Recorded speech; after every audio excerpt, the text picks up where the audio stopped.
ಕಳೆದ 2 ದಿನದಿಂದ ಬೆಳಗಾವಿ ಪ್ರವಾಸ ಮಾಡಿದ್ರು. ಬೆಂಗಳೂರಿನಲ್ಲಿ ನಾನು ಬೆಂಗಳೂರು ಮಿನಿಸ್ಟರ್ ಆಗಿದ್ದಾಗ ಎಲ್ಲ ಶಾಸಕರನ್ನೆಲ್ಲ ಕರೆಸಿದ್ದೆ. BJP, ಜನತಾದಳ, ಕಾಂಗ್ರೆಸ್ ಪಾರ್ಟಿ ಎಲ್ಲ ಶಾಸಕರನ್ನೆಲ್ಲ ಕರೆಸಿದ್ದೆ. ಕರೆಸಿ ಬೀದಿ ವ್ಯಾಪಾರಿಗಳ ಬಗ್ಗೆ ಚರ್ಚೆ ಮಾಡಿದ್ದು. ಎಲ್ಲರ ಅಭಿಪ್ರಾಯ ಒಗ್ಗಟ್ಟಿನಿಂದ ಬೀದಿ ವ್ಯಾಪಾರಿಗಳನ್ನೆಲ್ಲ ಎಲ್ಲೆಲ್ಲಿ ಟ್ರಾಫಿಕ್ಕಿಗೆ ತೊಂದರೆ ಆಗ್ತಾಯಿದೆ ಅವ್ರನ್ನೆಲ್ಲ ತೆರವುಗೊಳಿಸಬೇಕು ಅನ್ನೋದು ಎಲ್ಲ ಒಟ್ಟ ಅಭಿಪ್ರಾಯ ಆಗಿತ್ತು. 3 ಪಕ್ಷದವ್ರದ್ದು ಅಭಿಪ್ರಾಯ ಆಗಿತ್ತು. ಆ ಪ್ರಕಾರ ಕೆಲಸ ನಡೀತಾ ಇದೆ. ಆದರೆ ಅವರಿಗೆ ಸೈಡಲ್ಲಿ ಹಾಕೊಳ್ಳಿ ಅಂತ ಹೇಳಿದ್ದೀವಿ. ಆಮೇಲೆ ಸುಮಾರು 60,000 ಜನ ನಾವೊಂದು ಸರ್ವೆ ಮಾಡಿಸಿದ್ದು. ಅವ್ರಿಗೆಲ್ಲ ಗುರುತಿನ ಚೀಟಿ ಕೊಡಬೇಕು ಅಂತೇಳಿ ಕೆಲವರೆಲ್ಲ ಸರ್ವೆ ಮಾಡಿಸಿಟ್ಟಿದ್ದೇವೆ.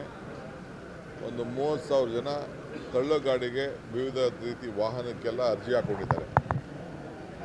ಅದು ಕೂಡ ಈಗ ಟೆಂಡರ್ ಕರೆದು ಅವ್ರಿಗೆಲ್ಲ ನಾವು ತ್ರಿಚಕ್ರ ವಾಹನಗಳನ್ನು ಕೊಡಲಿಕ್ಕೆ ಆಲ್ರೆಡಿ ಎಲ್ಲ ವಾಹನಗಳನ್ನೆಲ್ಲ ತರಿಸೋದು ನೋಡಿದ್ದೇನೆ. ಸೊ ಅದು ಕೃಷ್ಣ ಬೈರೇಗೌಡರು ಮಾಡ್ತಾರೆ, ಹೇಳಿದ್ದೀನಿ ನಾನು. ಆದಷ್ಟು ಜಲ್ದಿ ಅವ್ರಿಗೆಲ್ಲ ವಾಹನ ಕೊಡಿರ್ತಾನೆ. ನಾವೇನು ನಿಗದಿ ಮಾಡ್ತೀವಿ ರೋಡ್ಗಳು ಅಲ್ಲಿ ಅವ್ರು ಇಟ್ಕೊಳ್ಳಿ. ಅವ್ರಿಗೇನು ನಾವೇನು ಯಾರಿಗೂ ಹೊಟ್ಟೆ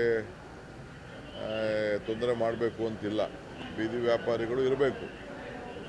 ಆದರೆ ಹಂಗಂತ ಮೇಯ್ನ್ ರೋಡಲ್ಲಿ ಹಾಕ್ಕೊಂಡು ಕವರ್ ಹಾಕ್ಕೊಂಡು ಮಾಡೋಕ್ಕೆಲ್ಲ ಆಗಲ್ಲ. ಯಾಕೆಂದ್ರೆ ಎಲ್ಲ ಸುಪ್ರೀಂ ಕೋರ್ಟಲ್ಲಿ ಕ್ಲಿಯರಾಗಿ ನಮಗೆ ಡೈರೆಕ್ಷನ್ಸ್ ಇದೆ. ಸೊ ಕೋರ್ಟ್ ಪಾಲನೆನೂ ಮಾಡಬೇಕು, ಜನರ ಅಭಿಪ್ರಾಯನೂ ಕೇಳಬೇಕು.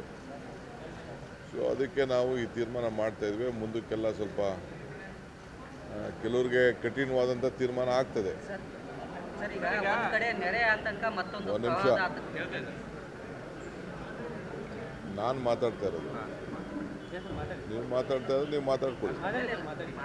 ನಾನು ನಿಮಗೆಲ್ಲ ಉತ್ತರ ಕೊಡಲ್ಲ. ನಾನು ಹೇಳಿದ್ದೆಲ್ಲ ಹೇಳಿದ ಮೇಲೆ ಆಮೇಲೆ ಮಿಕ್ಕಿದ್ದು. ಸೊ ಅದಕ್ಕೆ ನಿಮ್ಗೆ ಇಷ್ಟ ಆಗಿದ್ದಾಗ ಮಾತಾಡಬೇಕು ಅಂತ ಹೇಳ್ತೀರಾ. ನಾನು ನಿಮ್ಗೆ ಇಷ್ಟ ಬಂದಾಗ ಮಾತಾಡೋದು. ನನಗೇನು ಇಷ್ಟ ಇದೆ ಅದೇ ಅವೆಲ್ಲ ತಿಳ್ಕೊಳ್ಬೇಕು ನೀವೆಲ್ಲ. ನಾನೆಲ್ಲೂ ಮೀಡಿಯಾಗೆ ಅಡ್ರೆಸ್ಸೇ ಮಾಡ್ತಿಲ್ಲ. ಇಲ್ಲಿ ಏನೋ ನಿಮ್ಗೆ ಗೌರವ ಕೊಟ್ಬಿಟ್ಟು ನಾನು ನಾಳೆ ಫ್ರೆಂಡ್ಸ್ ಅಂತ ಬಂದಿದ್ದೀನಿ. ಸೊ ಈ ಬೀದಿ ವ್ಯಾಪಾರದ್ದು ಈ ರೀತಿ ತೀರ್ಮಾನ ಮಾಡಿದ್ದೇವೆ.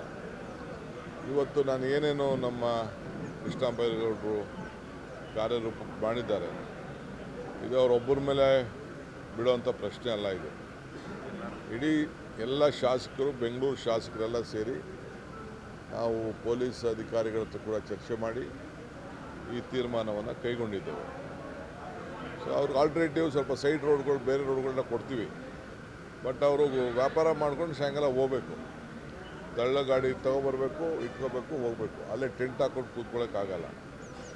ಸೊ ಎಲ್ಲ ನಾಗರಿಕರಿಗೆಲ್ಲ ಅವ್ರವ್ರ ಬದುಕು, ಅವರವರ ಪಾಪ ಆಸ್ತಿ ಮುಂದೆ, ಮನೆ ಮುಂದೆ ಹಾಕ್ಕೊಂಡ್ರೆ ಯಾರು ಸುಮ್ಮನೆ ಇರ್ತಾರೆ.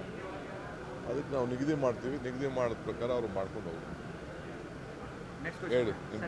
JBI ಎಲೆಕ್ಷನ್ ಆಗಸ್ಟ್ ಎಂಡಿಗೆ ಮಾಡೋಣ ಸುಪ್ರೀಂ ಕೋರ್ಟ್ ಹೇಳಿತ್ತು. ಅದ್ರಾಗ JBI ಅಧಿಕಾರಿಗಳು ಸುಪ್ರೀಂ ಕೋರ್ಟ್ ಮೊರೆ ಹೋಗಿದ್ದಾರೆ. SIR ಕಾರಣಕ್ಕೆ ನಮ್ಗೆ ಡಿಸೆಂಬರ್ವರೆಗೂ ಕಾಲಾವಕಾಶ ಕೊಡಿ ಅಂತ. ನೋಡಿ, ಅವರು ಕೊಡಲ್ಲ ಅಂತ ಈಗಾಗಲೇ ಹೇಳಿದ್ದಾರೆ, ಲಾಸ್ಟ್ ನಿಮಗೆ ಆಗಸ್ಟ್ ಅಂತ. ಬಟ್ ವಾಸ್ತವಾಂಶ ಸ್ವಲ್ಪ ಸಮಸ್ಯೆ ಇದೆ ಅವ್ರ ಅಧಿಕಾರಿಗಳದ್ದು. ಅವ್ರಿಗೆ ಬಿಟ್ಬಿಟ್ಟಿದ್ದೀನಿ. ನಾನು ಇದಕ್ಕೆ ಇಂಟರ್ಫಿಯರ್ ಆಗಲ್ಲ. ನಾವು ಸಿದ್ಧತೆ ಏನು ಮಾಡ್ಕೊಳ್ಬೇಕು, ಎಲೆಕ್ಷನ್ಗೆ ಸಿದ್ಧತೆಯನ್ನು ನಮ್ಮ ಪಕ್ಷಗಳಲ್ಲಿ ನಾವೆಲ್ಲ ಮಾಡ್ಕೊಳ್ತೇವೆ.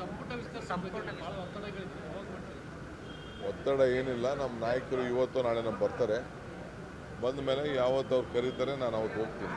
ಬೆಳಗಾವಿಯಲ್ಲಿ RSS ಸಭೆ ಆಗ್ತಿದೆ, ವಾರ್ಷಿಕ ಪ್ರಾಂತ ಪ್ರಚಾರಕರ ಸಭೆ ಆಗ್ತಿದೆ. ಖರ್ಗೆ ಅವರು ಹೇಳ್ತಾರೆ ಅನುಮತಿ ಇಲ್ಲ, ಪದಗ್ರಹಣ ಮಾಡಬೇಕಾದ್ರೆ ಕಡ್ಡಾಯವಾಗಿ ಅನುಮತಿ ಪಡೆಯಬೇಕಾಗ್ತದೆ. ತಾವೇನು ಹೇಳ್ತಾರೆ? ನೋಡೋಣ, ನನಗಿನ್ನೂ ಅದು ಮಾಹಿತಿ ಬಂದಿಲ್ಲ. ಈ ಪೇಪರಲ್ಲಿ ಬರೆದಿದ್ರೆ ಅಷ್ಟು ಮಾತ್ರ ಗೊತ್ತಿದೆ. ವರದಿ ಕೇಳಿದ್ದೀನಿ.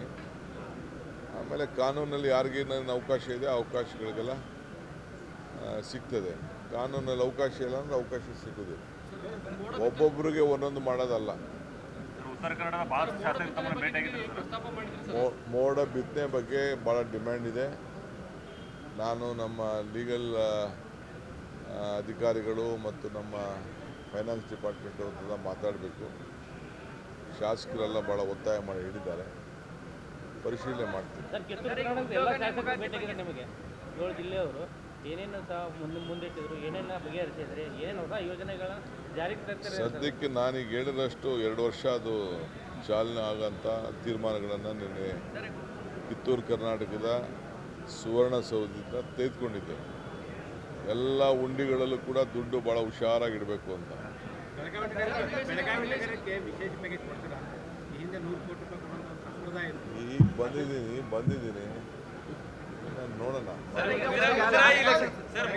ಎಚ್ ಡಿ ಕುಮಾರಸ್ವಾಮಿ ಅವರು ಚೀಫ್ ಮಿನಿಸ್ಟರ್ ಇದ್ದಾಗ ಬೆಳಗಾವಿ ಅಧಿವೇಶನ ಮಾಡಿದ್ರು. ಯಡಿಯೂರಪ್ಪನವರು ಸುವರ್ಣಸೌಧ ಕಟ್ಟಿದ್ರು ಸರ್. ನೀವು ಸರ್